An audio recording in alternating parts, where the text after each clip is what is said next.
Look, a new 2025 Cadillac Escalade is going to be over 100 grand. I spend about $10,000 a week on my credit card. Some people use money to build their future. Others use it to ruin their credit score. You want to buy the most depreciating SUV on the market right now? I don't know that. Where are you from? From Jamaica, originally. Wow, millionaire! Rich millionaire, eh? So you have a 2019 Cadillac Escalade with 140,000 miles, right? Yes. And you owe $40,000 on that? Yes. Oof, bombo clats. Woo! What's your credit score? About 620. How many do you have down? 26,000. And how much do you make a month? Between 7 and 8. Is this going to be for like Uber or anything like that? Yes, I do Uber as well, but I do most like private call. This current Escalade I'm paying $1,300. What was your interest rate on that? 12. We're off to a bad start already. He still owes $40,000 on his vehicle, and his credit score is not the greatest. The only good thing here is he's got a bit of money saved, but you can't really call it a down payment because it doesn't even cover the amount he already owes. Look, a new 2025 Cadillac Escalade is going to be over 100 grand. With your credit score, even if you had $40,000 down, you're talking about probably $2,500 a month. Insurance is going to be very expensive. How much you pay for insurance right now for your Escalade? $450. Yeah, so I mean, you're going to be paying almost $3,000 a month for the new Escalade. And I don't think you're in a credit position right now to get into that. At 620, you wouldn't be able to get the new Escalade because you only have enough money down to pay off the negative equity on the original Escalade. And your 20% interest rate on the new Cadillac Escalade might be something you have to rethink. Is it around 20%? Yeah, interest rate. Yeah, I mean, you don't have good credit for a brand new car. 620 is on the low end. I mean, it's probably going to be subprime. This is a $100,000 vehicle. If he were to finance it at 20%, by the time that loan is done, he could be spending $70,000 or $80,000 just in interest depending on the length of the loan. Almost paying for it twice. And that's assuming nothing goes wrong. No missed payments, no rolling negative equity into the loan. Just a straight loan on a $100,000 vehicle at 20% interest. That's why I called you, man, because I watch your stuff. Well, if you watch the video, then you know that the Escalade is a very depreciating SUV. I don't have no problem with the Escalades. They're a great car. Buy 2022 or 2021, and you won't be depreciating so much. You cannot use the 2021 up here. Them start at 2024 new one. Yeah, unfortunately, unless you have a cosigner who has really good credit and you put that $25,000 down to pay off the other vehicle, for you alone, it's going to be very hard for you to get into 2025 Escalade. And I would definitely encourage you not to get into the 2025 Escalade. I put in the order of the car already to the dealer. Oh, so you already bought it and you already put the deposit down. Look at you. Already put on the deposit. They already started to build it. I would cancel it. Definitely cancel if you can. He's really in a tough spot though. For Uber's luxury tier, I'm pretty sure the vehicle can't be more than 5 years old. So he either spends the money or he could be losing his income. And if half his income goes towards the car, it might be time to find another job. I mean, you can cancel out of it. I'd rather you lose $1,000 than lose $40,000. You're going to be paying $2,993.81 just on the actual car note. You know, the insurance. So you're going to be at $3,500 a month for this 2025 Cadillac Escalade in order for you to use this for Uber Black. And you might put you in a bad financial spot. You make $7 grand a month. Now you're paying half of that towards your car plus insurance. And I know New York's expensive for living and whatnot. So I'm just giving you a perspective. Holy. Yeah, you're literally going to be working just to pay off this car. If you get the new ones, you're going to be paying twice the expenses. Yeah, so I like I said, you're going to have a high interest rate, high payment. It's not worth it right now. Thank you for your help and thank you for your insight. No problem, brother. Have a wonderful day. It's really something he should have thought about before putting all that money down on a car. Because before you commit the money like that, you need to know what the total cost of owning it is going to be. The loan, the interest, the insurance, all of it. That's the kind of thing you want to figure out before the down payment, not after. They're like, your insurance only paid $3,000, but you owe $10,000. He hit a deer. He called the dealership and let them know, hey, I hit a deer, but I'm going to fix the car. I'm going to buy my own part. They told him that he should probably go through his insurance. They went through his insurance. They totaled out the car, but they didn't cover the entire value of the loan, which left him with a delinquency on that loan. Driver light, tire, rim, the whole thing. It made no sense. Oh, gosh, that's a tough one, but they didn't really inform you that if you didn't have a gap coverage that you can file a claim with, and then whatever the remaining balance is, then you would still be responsible to pay for it. Not having gap insurance is another thing people don't always think about before it's too late. Usually because they want to save a few dollars. Or what I keep hearing lately is they didn't know about it. That can be a very expensive way of finding out about it. People are willing to spend tens of thousands of dollars on a car, but not willing to take the time to understand the best way to finance and protect that purchase. Because now it looks bad on the credit, and you had no idea that that's even something that you were supposed to do. Absolutely. We can certainly help you get another one here, bud. I mean, can I get the Lincoln? I mean, yeah, the Lincoln's not a far stretch. The issue is we haven't submitted you to any banks just yet. Is there anyone we can add on here with you? Maybe as a co-signer with a little bit of a credit history like yours, you know, similar? I want to say my ex-fiance because me and her are still talking. I would say give her a call, talk to her, and I'm going to see what I can do on my end. All right, thank you. Thanks so much. Bye. He's thinking about calling his ex-fiance to see if she'll co-sign on the loan. It's an interesting choice considering they're not together. Co-signing a loan like that is some serious financial responsibility. But I guess that's one way to stay in touch. Nothing keeps people connected quite like a shared loan. I spend about $10,000 a week on my credit card, so I'm going to start keeping myself accountable, and every time I spend something during the day, I'm going to post it to see what I'm spending. I'm gonna do a day in the life of what I spend, okay? So first today, I got up at 5:30 this morning and I bought the Bath & Body Works Villain Collection. And then I went to McDonald's and I spent like $7 on my breakfast, okay?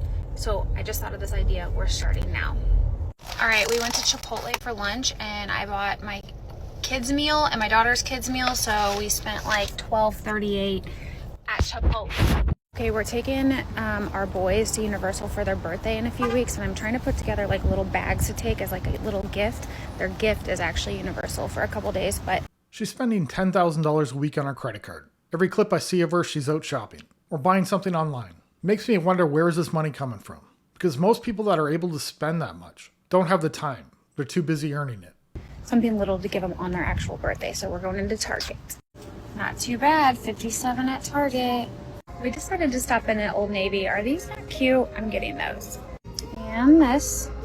Sometimes we shop in the kids section. These are cute.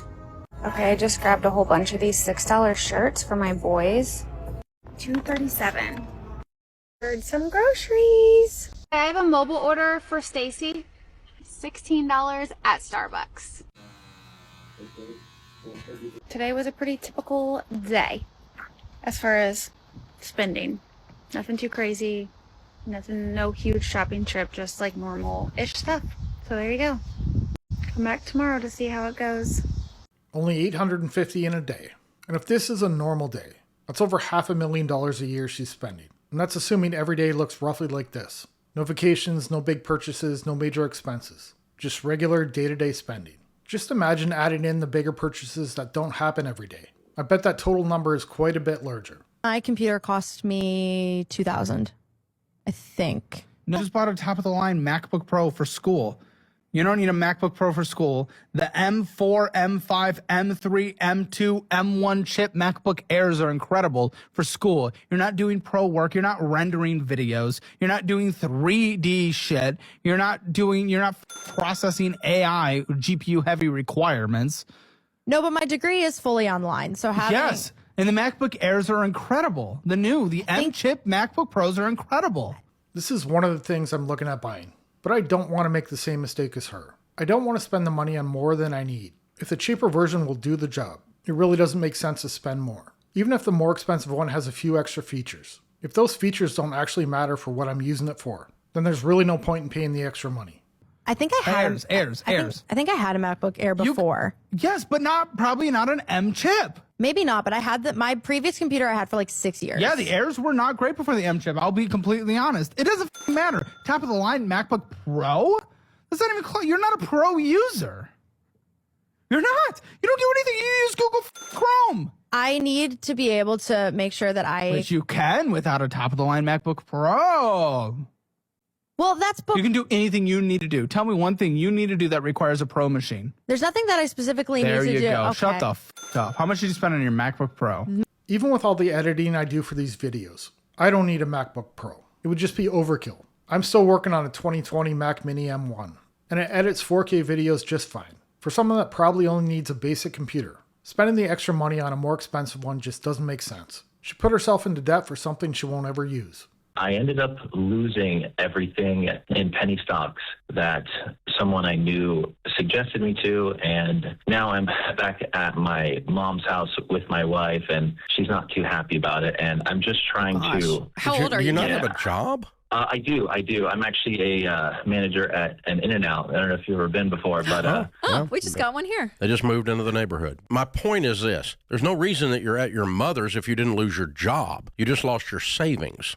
When I first started getting interested in investing, I jumped into penny stocks. It is a great way to lose your money. At least it was for me. I really had no idea what I was doing at the time. And quite a few of the ones I invested in turned out to be scams. One of the CEOs even ended up in prison because of it. Yeah, well, the thing is, I have a bit of debt. I have a few different cars, and I don't have really enough money to afford anything food related or going out to have fun. And I kind of just figured, because the ultimate goal is to escape the lower class. And what I've read online is that you need to take a little bit of risk. I think I went the wrong way about that, but my goal is I think to you read about it in the wrong place. Penny stocks can look appealing because the price is so low, but they're also some of the riskiest investments you can buy. A lot of them are very small companies with limited information available, and the prices can move up or down very quickly. It's basically gambling, and that's not the way you escape the lower class. If you read about financial stuff on TikTok, unless it's us, it sucks. So, no, you didn't need to take a lot of risk. So here's the thing, honey. You have a debt problem, not a I lost money in penny stocks problem. If I'm not investing in like the riskier, the penny stocks or anything like that, do you have a investment recommendation for when I build up? Yes, he does. Okay, savings? so the number one wealth building tool that you have is your income. You have given that away to the car companies. That's one thing that took me a very long time to understand. It's not always about how much you make. It's about what you do with the money you have. Gambling on penny stocks and buying cars is only going to keep you broke. Those are two very effective ways to lose money. And so in order to be able to be a real investor and become wealthy, like the wealthy do it, you have to put your income into investments. And it's not speculative and it's not high risk. And I put mine in basic growth stock mutual funds. And then the lesson you learn from the penny stocks is, Abraham Lincoln said everything on the internet's not true. Okay, so just... Did you read that on the internet? Yeah, I read that on the internet. So just got to know that most of the stuff on TikTok is a lie. He wanted to build wealth quickly. And for most people, that's not going to work. His shortcut ended up costing him. And that's usually how shortcuts with money turn out. Most people who get ahead financially do it slowly over time. It's usually the result of patience, better decisions, and not trying to rush it. If you want to see more, you know what to do. I'll see you in the next one. Bye.